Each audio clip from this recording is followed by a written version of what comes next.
असं प्रफुल्लित वैकुंठ नामाच्या ठिकाणी माझी पावलं पडली. प्रत्येक भक्तगणांच्या मुखातून ओम नमो नारायणाय, हरि ओम नमो नारायणाय, हरि ओम नमो नारायणाय. आज पंचाक्षरी मंत्राचा जप प्रत्येक वैष्णव भक्तांच्या मुखातून होतोय. हे माझ्या सद्भक्त, हे माझ्या प्रिय भक्त, इष्ट काम सिद्ध असतो, इच्छित मनोरथा सफला संतु.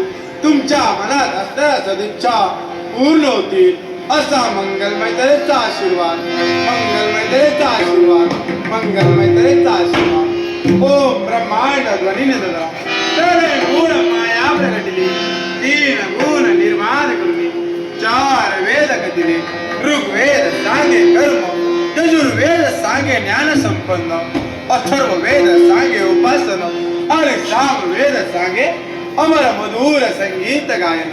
त्यात सामवेदाची महती जाणण्याकरिता सरस्वती मातेच्या दिव्यांना देऊन तिला संगीताची जननी केली. त्यात संगीताला नाथ व्हावा म्हणून शिव शंभू महादेवाच्या पाशांतर डमरूद्वारे त्यात संगीताला आम्ही नाद दिला.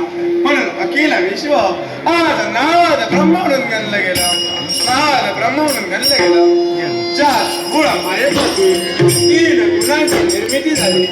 तीन गुण म्हणजे कोणते? रज सत्व आणि तम. ब्रह्मा विष्णू आणि ब्रह्मदेवानं विष्णूच्या उत्पत्ती करण्याचं कार्य आपल्या हाती घ्यावं. शिव शंभू महादेवानं श्रेष्ठ संवादाचं कार्य आपल्या हाती घेतलं आणि मी स्वतः त्या वैकुंठनाथ नारायणानं विश्व पालनाचं कार्य आपल्या हाती घेऊन विश्वाची पालन करते देवता म्हणून विनटलो गेलो. हे माझ्या सद्भक्त, हे माझ्या प्रिय भक्त, जीवनात भक्ती मार्गाने चरणात जाणार. भक्ती विना मुक्ती नाही, मुक्ती विना मोक्ष नाही. आम्हा देवतांपेक्षा एका मात्रेनं श्रेष्ठ आमचे भक्त राहत. हा प्रभू जीवनात तुमच्या सदैव सुख प्राप्ती करून दे, सुख प्राप्ती करून दे. हा प्रभू शांती दे.